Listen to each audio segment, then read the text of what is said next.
The question is there rebirth? If it's there, what is the basis for one being to go from one birth to another? What is it that carries a person from one to another? Now, if you need to understand this, you must have some understanding of the mechanics of who you are. I'm talking about the mechanics of how a human being is built. See, when you say I'm a human being, the outermost periphery is the physical body. In yoga, we look at everything as body because it is easier for you to understand that way. So we see the body as 5 dimensions or 5 sheets. Physical body is known as Annamaya Kosha. Annamaya Kosha means… Anna means the food. This is food body. Next one is called Manomaya Kosha. That means it's the mental body. The third one is called Pranamaya Kosha, which means the energy body. Physical body, mental body, energy body. All these 3 dimensions are physical. They are physical existence. Physical body is very gross, mental body is subtler, energy body is even subtler, but all these 3 are physical. It's just like the light bulb is physical, you can see that. The electricity behind also is physical, isn't it? The wire that connects is also physical, the electrons that flow through the wire also are physical existence. So similarly, physical body, mental body, pranic body, all are physical dimensions of life.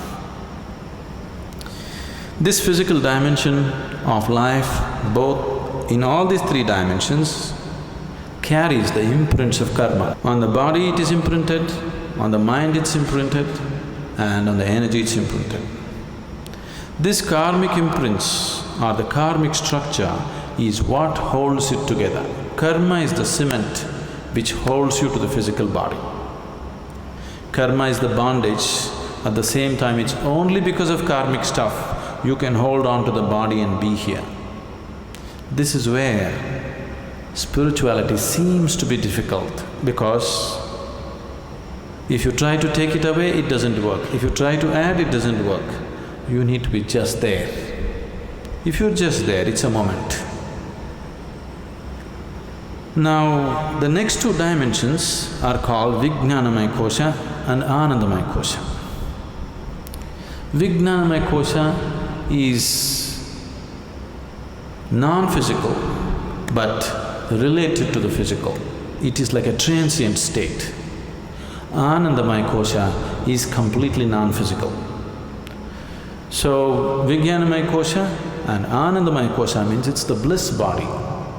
There is a bliss body inside which is 100% non-physical. It has no form of its own.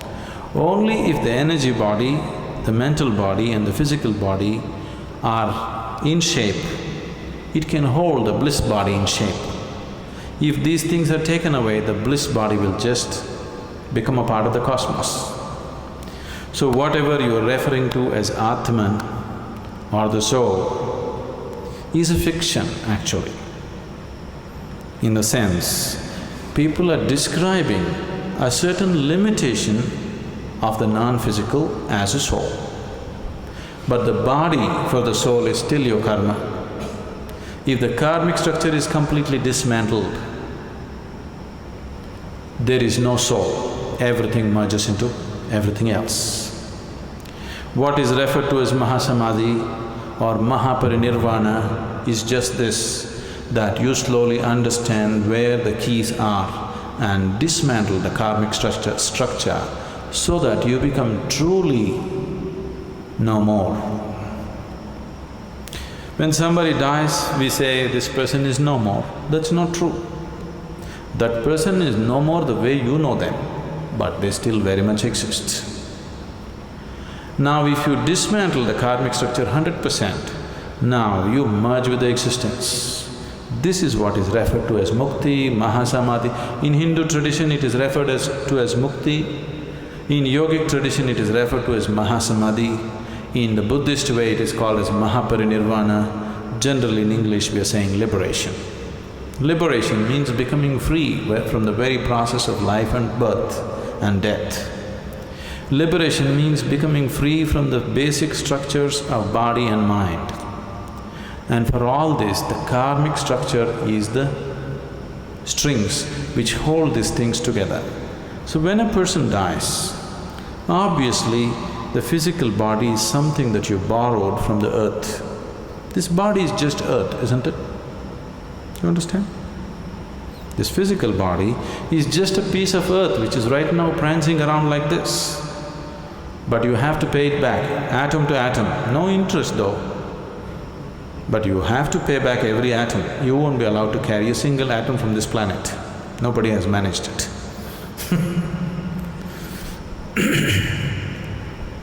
Physical body will fall apart. The mental body and the pranic body, depending upon the strength of your karma, goes on. If the karmic structure is very intense, unfinished, then it has to finish it. If the karma has become weak because it has run its course, then it very easily finds another body. If it has to find another body, the intensity of the structure should come down, it should become passive. If it is very intense, it cannot find, it has to hang. So this is what you're referring to as ghosts. Somebody is dead, his karmic structure is still intense because it's not over. Now he needs much more time to find another body, he still exists. And the more intense his karmic structure is, the more visible he becomes, or more experientially available to people. There are innumerable such beings all around you, if you whether you know it or you don't know it. But most of them you won't feel because their karma is dissipated. They're just waiting for more dissipation before they find another body. But if their karma is very intense, this is why they told you in the tradition, if somebody dies unnaturally, either by accident or suicide or some other way, they will become ghosts. It is not so, everybody becomes. It is just that they are more experienceable. They are more available to your experience because they have more intense karmic structures. So you people may experience them little more than other beings who die of old age. If one completely completes his allotted karma for that life, he will die just like that, without disease, without accident, without any injury. When one dies simply like that, that person may find another body within hours. This is why in this tradition always they said, if one completes his life and dies peacefully, it's the best way to die because he need not hang around. Immediately it goes on. Now when you walk the spiritual path, the ultimate goal for every spiritual seeker is, he wants to break this whole process. Or otherwise, to use an analogy, we can say, what you call as my soul right now is like a bubble. The outer periphery of the bubble is your karmic structure. Inside, there is air. Suppose you blow the bubble, you burst the bubble. Where is the air? Where is your air? There is no such thing as your air, it's become part of everything. So what you call as soul is fictitious because there is no such thing as your soul and my soul and somebody else's soul. Right now, this unboundedness is contained in the limited karmic structure, so it makes you believe as if this is a separate entity. If you take away the keys which hold the karmic structure, then it just collapses. So, this afterlife, next birth, don't believe all this nonsense. But right now if you sit here and just close your eyes, you can clearly see more than this body you are, isn't it?